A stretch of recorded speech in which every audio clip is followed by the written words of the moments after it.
All right, folks, welcome back for another episode. I wanted to welcome back my next guest, who is a return guest and a legendary DJ from the 1200 Hobos crew. He is based out of Cincinnati, Ohio. The man is a magician with the turntables and his ability to bend sound. Welcome back to the mighty John Doe. How are you and what is good, my brother? I'm good. Thank you for having me once again. Yeah. Yep. Oh, always good, man. Yeah, hey, congrats on the release of your new project, Gimme Some Elbow Room, that you released on May 9. Phenomenal. Holy cow. I mean, from start to finish, I was just amazed. I know the track was based off an Ice Cube line from Lench Mob's Gorilla in the Mist record. And Right. so you mentioned that it was an idea that you had that didn't make previous releases. And then Correct. what happened was that eventually you decided to surface it, use that as the original concept, and you built around it. How long was that idea in existence before it came to fruition? Was it a year ago or a decade ago? How long? It was probably several years. I think Oh, I had the idea. Yeah, I had the idea written in a notebook, yep, yep. and yeah, in my notebook. And then strangely enough, I think on I think I had my iPod on shuffle a while back, and Gorillas in the Mist was followed by the House of Pain song, and it kind of jogged my memory about that. Just randomly, it happened. I Okay. said, "Oh, I need to revisit that," and it just didn't happen until Yeah. probably. I think I started working on this, and I remember you had asked me how long it took, and I think I started recording maybe I want to say maybe October of last year, maybe. Okay. Yeah. So Nice. Yeah. And so we talk about, or at least you mentioned, a notebook where you got your ideas down. And I'm right. surprised that you have that thing and you still go back and reference Oh it. yeah. That's great. And so, and how fast do you go between these notebooks? Do you use a composition notebook or is it just Yep. I got these black composition yeah, notebooks. yeah, that's it. Yeah. I Yeah, have several. Yeah, I have several, and sometimes I'll lose some of my notes. I've got to go through them, and then upon going through them, yeah, I'll see something that I forgot about, and I'll say, "Oh, I need to revisit this idea." But again, it that's usually starts great. with one. Yeah, it usually starts with one idea, and then I expand upon that, and then build around it from front and back. So Wow. Awesome, man. So yeah, it sounds like it took 7 months if you started in October. But man, I was just yeah, I don't know. I was blown away.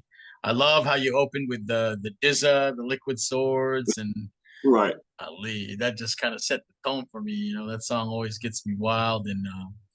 And how difficult or how complex is your layering process? So, how did you know it was Jizza that would start the mix off, and is it all done before you actually actualize it in the mix, or is it you record portions at a time and just kind of go back to it, build and so on? How I, is the body formed?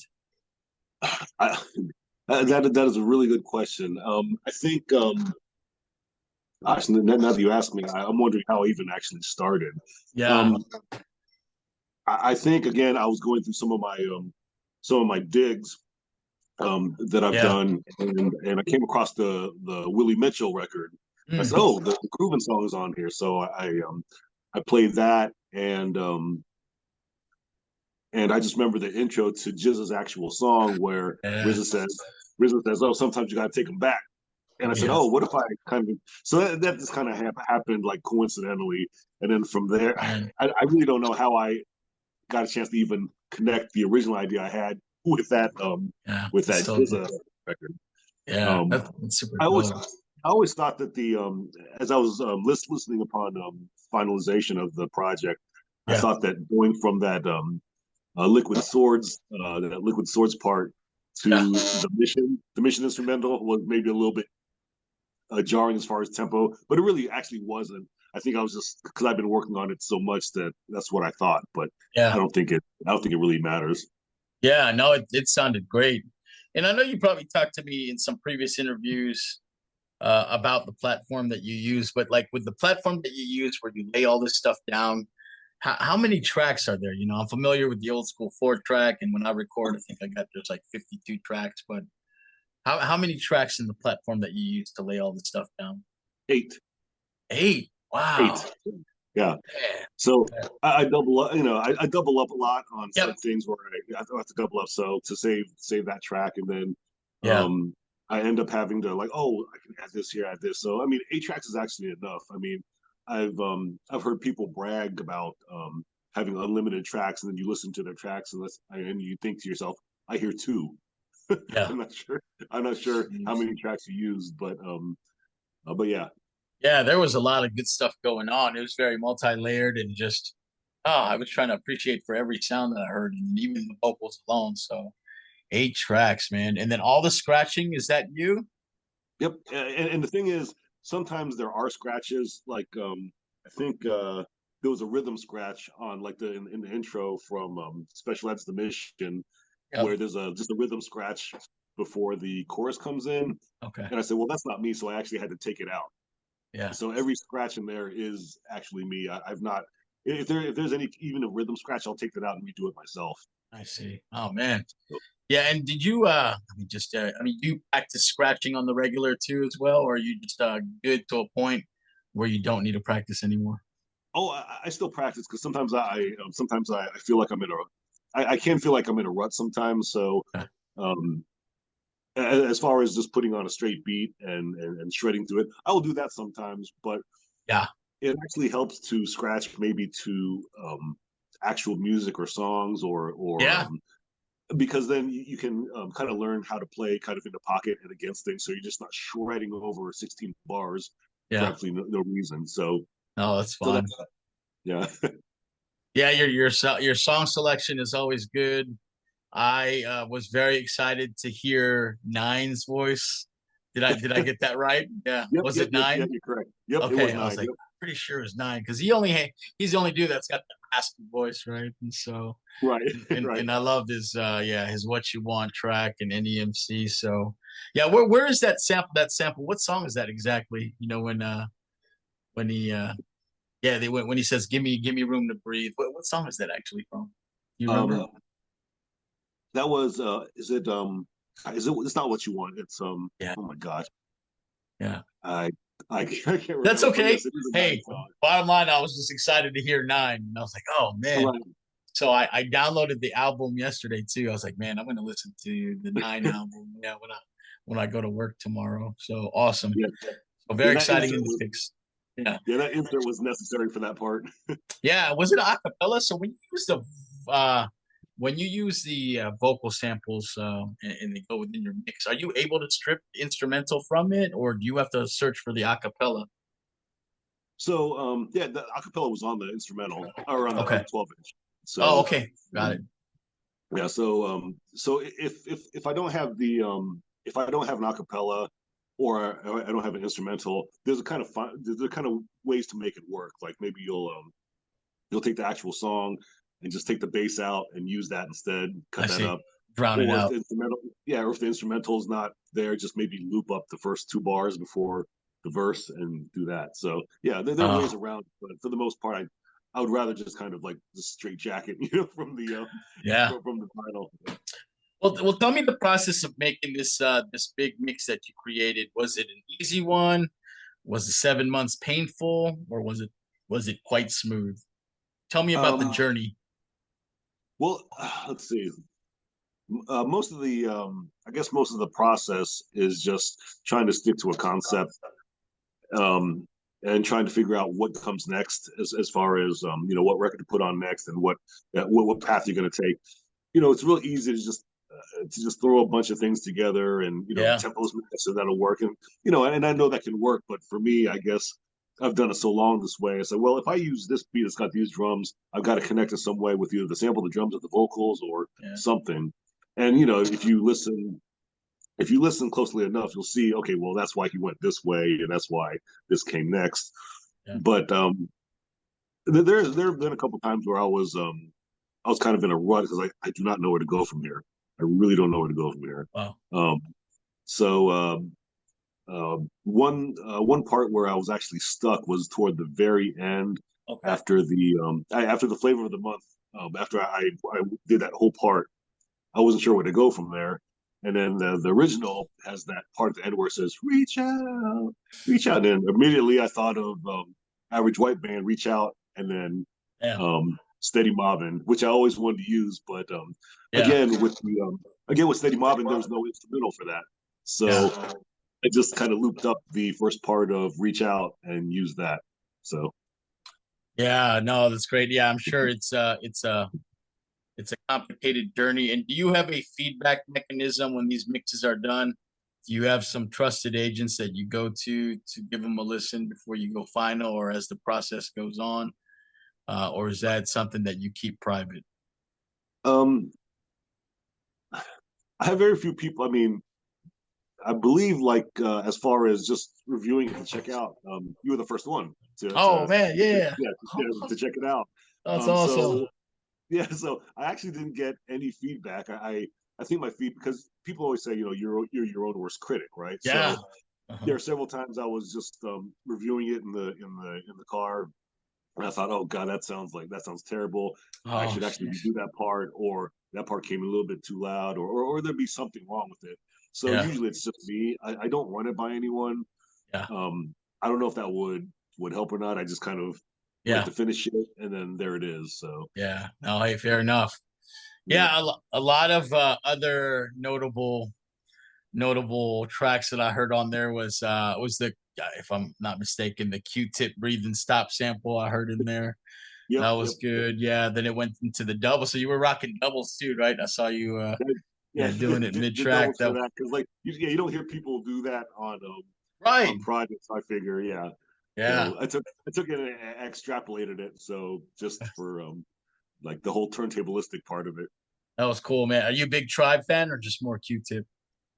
I'm a Tribe fan. Yeah, I'm just a Tribe fan. Yeah, yeah, Yeah, that um, worked well. I yeah. think my favorite part of the mix, because I sat down, I listened to it like a bunch of times on the drive and just last night, and just try to figure out what kind of was my favorite part. And I've determined that at the 8 minute mark, the human nature sample with Nas's vocals is probably my favorite section of the mix. Oh man, that was So that the original Human Nature from Michael Jackson, or did you take the one from SWV, or what did you use for that one? okay, so that's right after the breathe and stop, right? Yeah, yep. So the drums. So the way I put it together was I brought back the Cool and the Gang NT drums, right? So if you can, Jesus. right, and then the Human Nature sample was off a it was Michael Jackson. Okay. I actually looped that up and put that over the drums. But if you listen closely, you hear the what Yep. that Yeah, is right. which is like it was like distorted, right? The way that you did it. So yeah, but that's actually Ras Kass on a skit from Soul on Ice. Oh, damn. Do you That remember is that? dope. I Do you haven't remember heard that? that, but I mean, just to know that it's like it wasn't even just a flip of the original is super sick. Oh man, that's wild. Yeah. So there's a skit. If you listen to Soul on Ice, there's a skit where Ras is in the studio with his boys, and someone cuts a fart in the studio, and he says, "Oh man, that's human nature." And then he says, What?" And I always thought that was funny. And so I figured that'd be really funny if anyone could catch that if I sampled that part and threw it in Oh, there and then brought in the actual human nature. And yeah, then it ain't hard to tell. And yeah. then the remix after that with the Bismarcky loop on that. I know that was sick. And that was another thing as I was listening to the mix was like there was so much stuff going on. Like I knew I've heard some of the samples before, but just couldn't name it off the top of my head, right? And so that just kind of makes me appreciate it even more. And I'm glad that I got to talk to you, or that I'm talking to you about some of the other intricate things that were included on the mix. So, oh, that is nuts, man, dude. Yeah, yeah, a lot of pieces going on, man. And Yes. then, yeah, the Nas. Obviously, I'm a big Nas fan. The It Ain't Hard to Tell, the vocabulary spills, I'm ill. Just yeah, super great. And then the Uh, remix with the Bismarcky sample yep. was always good too. Yep. Yeah, yeah, that was great. And then later on in the mix, I hear One More Chance, the remix sample, right? Is Yep. that Yep. Yep. did I nail that one? Is that correct? I Yep. thought that was the Yep. Biggie Smalls. Yeah, Biggie Smalls Yeah. one. That's Lou Donaldson, right? Yeah, Lou Donaldson. Oh, He's it's making the It's the original sample. Yeah, the do do do Dude. do do do do. Right, yeah. Yeah. So Dun, yeah, dun, you'll dun. hear you'll hear the loop, and then you'll that Marley Marl also used it for dropping science, and then Dude. after that I extrapolated it and used the Lou Donaldson sample. Oh, that's So awesome, man. Well, hey, is there anything signature that you do with these mixes that only John Doe does? Like, are there any golden eggs that you do? Yeah, or certain artists that you have to use in every mix? Any secrets that to tell that this is a John Doe mix? um, I And if think not, it's I guess okay. But yeah. Well, I tend to use what I have in my crates, and I tend to yeah, use things that I haven't got to before. Like I said, that haven't used on previous releases, and yeah, and I still feel the kind of the need to still get it out there yeah, and and contribute to the craft how the yeah, best I can. So yeah, a lot of that I think sometimes gets lost. Um, so I do my best to just put things together the way I do it, and just maybe yeah, not care so much about what everyone else is doing.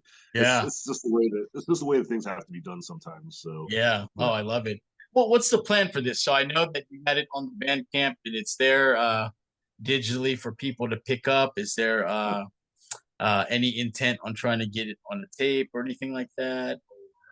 Yeah, That was a or a possibility. I don't know solution. what the I was thinking I have four digital releases, Yep. four digital releases. And I was thinking of maybe taking those four and doing a cassette release of them, but I'm not Ooh, sure. man, that would be Yeah, dope. That would, I'm not sure what the yeah, what the feedback would be, or yeah, if there's a want for that. But yeah, I'm just not sure. yeah. But yeah, Possibilities are endless for sure. That would be exciting. Yeah, great. And then yeah, it they are. ends. Yeah, and it ends with the little electric guitar closing. Yeah, and there goes the neighborhood, man. I'm serious, man. It's just yeah, it was just great from beginning to end. Where's the electric guitar sample from that you used to close it? Oh, that's the end of Reach Out, Average White Band. See, I know I heard it, man. I just couldn't place it. I was like, Yeah, golly. but I think what I think the original idea was I was going to have that vocal where he says something like, "Oh, Yeah, what did he say? Something like, "Oh, you've been a great crowd, thank you." yeah, And I was going to have that over the guitar at the end, but I figured no, I'll let the guitar kind of breathe and just have it play out, and that'll be the end. So yeah. I think yeah, what an amazing project. I really enjoyed it, and I appreciate the advance to be able to listen to it and yeah, then just kind of analyze it and come up with some questions to talk to you about the making of. It's such a great project. I hope it does get out in physical form, even if it's a small batch. I'm saying that from the right. collector hat that I have. Really good project. And what's your goal these days? Are you trying to get a mix out once a quarter, or just are you doing it just when you can? Do you have a um, frequency goal that you're trying to hit? I think I mean, that's a good question. I think just as long as I have, I mean, Yeah. I'm looking right now and I have like a dry erase board in front of me, and there's like Yeah. seven ideas Nice. that I haven't done yet, and these are all ideas that are still, still pending, and I can still work on them, and just Yeah. kind of at my own pace. I mean, I'm not under any kind of deadline. I'm really bad Yeah. about deadlines because I think I told you, I told people on Bandcamp, yeah, my next project will be done on March 31st, and it didn't happen. I mean, self-imposed deadlines, I just think it's unnecessary. Yeah. Yeah. It makes Because it like more stressful. yeah, so and there was no need for me to be stressed out about it because I had to keep going back and checking the mix to make sure everything was fine, and and then I think there's other stuff in regular life happens that you Yeah, can't get to exactly. it. But so Yeah. yeah, I would like to do maybe another one, maybe based on like all the breaks that I found, maybe one based on like my love for Miami bass, another one Yeah, that'd based be on cool. yeah, yeah. I have like several concepts, and usually I do start with a concept and just build from there.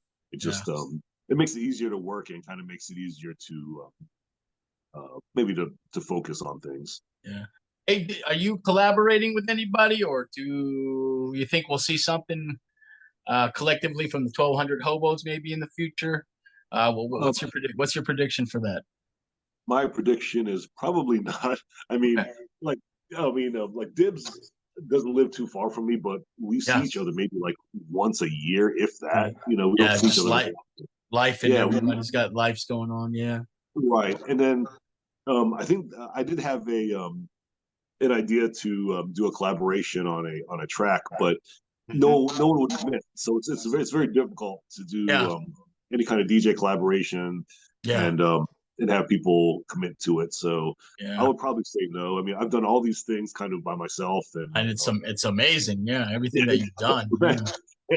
yeah. So I just kind of put it out without having to wait for I'm waiting for so and so to do this, so and so to do that. So I just go ahead and just finish up what I can and Yeah. go from there. Yeah. That's kind of my motto too and stuff right now. So yeah, no self-imposed deadlines. Get it out when I can. Yeah, it makes Right. it more fun that way, I think. You know? It does. I mean, Yeah. yeah, it does. Yeah. Yeah. So it's awesome, man. Top tier mixer DJ. I love it. Thank you again for the opportunity just to chat with you about the Album Room project. Everybody got to go check it out. It is amazing. Just 20 minutes of your life that you'll just be standing up and just going crazy. I appreciate it. Well, hey, Yeah. brother. Hey, thanks, man. We'll have to follow up on a larger conversation. So much more that I want to talk to you. But Sure. I love to close these things out with just some fun questions. And Okay. yeah, and so let's do that. First question. Okay. What song instantly puts you in a good mood no matter what? No matter what, I'd probably say I can't wait my new shoes. Yeah. Okay. So Oh, yeah, I hear that, and yeah, yeah. It's one of those random things that I'll hear, and yeah, it puts me in a good mood. I love it, man. All right. What's one 90s trend you were fully into, but now can't believe you actually like? Baggy pants, wearing your clothes backwards like crisscross. Was there anything that you were doing crazy back in the day? Um, one thing I did do is I remember I had dyed my hair one Ah, time. I had dyed my hair using peroxide, and I had half a head of kind of um, almost like brownish reddish hair, and I had no that is pictures funny. to document. I had no pictures to Ah, document it, but I had a flat top, and like this side of my head was light brown, and when the sun hit it, it looked like it was blonde. And I I definitely can't did believe I that did it, before. but again, I have no pictures to document it, so it's almost like it never happened. But I did do it. That is funny because guess what my next question was? Did you ever dye your hair in the 90s? Perfect. I did. I did. I used hydrogen peroxide Yeah, and yeah. So I used yeah, to use this product. It was called like a touch of sun, where you like kind of just spray it on your hair. I think right. that's what it was called. But that's funny, man. I think a lot of Filipinos did that back in the day. Hilarious, man. All right. Hey, next question. 90s slang word that you still use. Um, I say dope. I say dope too all the time. I still say fresh. I still say chilling. You Yeah, know, I do say So chilling. yeah, What that's about timeless. word? You still say word? Up. I say word. I say word up. Yeah, I yeah, do. yeah. Yep. I Yeah, do. I still say it. Yeah. yeah, So dope. yeah. Dope is probably the one that kind of still sticks with me the hardest. Yeah. I don't even know if the new kids know what that means, but yeah, that's fun. All But yeah. right. Word. Yeah, word. Yeah, yeah. I was trying to think now anything else I use, but yeah, dope is like the one that I really use. Right. Yeah. All right. Hey, so food guy, I know you're very good at making and just cooking in general. Mhm. Let's peel it back a little bit. Hey, what is John Doe's favorite fruit and why? Oh, my favorite fruit is blueberries. Oh, wow. Fruits. Why is that? Blueberries. For health reasons Blueberries. or just Um, like the taste? yeah. Well, it's one berries are one of the fruits that they're I guess low carb friendly. I try to watch my intake of carbs. Okay. So so as far as fruits, I just really tend to go towards berries and blueberries, strawberries, blackberries, raspberries. But I usually blueberries is my thing. Go to. I love it, man. What about the tropical fruits that we don't get in the US? Are you familiar with some of the ones that we've seen in the Philippines? Like Like atis, I don't know if you've even heard that, or jackfruit or jackfruit. Yeah, Yeah. my favorite one when I lived over there, and I was only there for a couple years. Yeah. Lanzones was my favorite. Oh man. Yeah, Yeah, Lanzones is the shit, dude. Lanzones and Guyabano juice were my favorites. Ooh. It's Yeah. been a while Those are since the I had them, but yeah, yeah. I like them. You know, Got that it's got like a little sour taste to it too, right? right. Lanzones and Yep. even Yep. Guyabano has a nice sweet and sour taste to it. Yeah, I like those. I Right. concur. Those are good. Yep. Yep. Okay. All right. Hey, this last question for you, and you got to explain.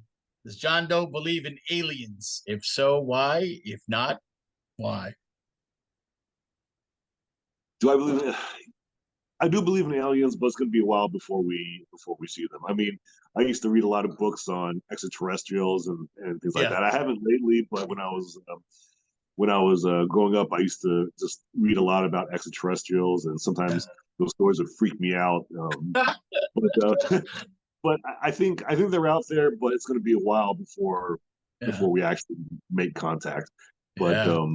but yeah, there's some unexplained phenomenon, Yeah. and Has who to be. knows what yeah who knows what it could be attributed to. But yeah, Yeah. I do believe there are aliens out there, but I just don't know Yeah. when we'll meet or see them.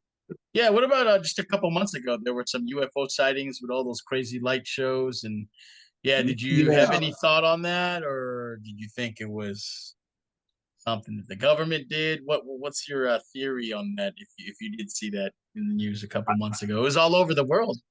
yeah. Sometimes I think, yeah, sometimes there's not an explanation for anything, and sometimes those explanations are beyond our reach, our grasp, our Yeah, you know, for us to understand. So, sure. um, yeah, so sometimes I think it's just unexplainable, and Yeah, eventually we'll find out, but not now. You know, yeah. No, for sure. Yep. No, I am. I'm in the same camp. I do believe that there are alien life forms. So yeah. great. Well, good, man. Hey, brother, thank you again. That was awesome. I appreciate it. I'm going to get this out really quick because I want folks to know about the mix ASAP. But I Hmm. really enjoyed just talking to you about Give Me Some Elbow Room. It is super dope. And there's so many layers, man. As a music fan in general, just so many layers to go through. And I know I'm a big music fan and I didn't catch everything. So I love some of the background story behind it. But with that, any final words before we close this amazing interview out? No, appreciate you taking the time to talk to me, and yeah, check out the Give Me Some Elbow Room. Let me know what you think. Check it out. It's on my Bandcamp. Easy to find. It's right there. So Yeah. yeah. All right, brother. Hey, thank you. Enjoy your weekend, and I'll keep in touch. We'll get this thing out ASAP. All right. Thank you.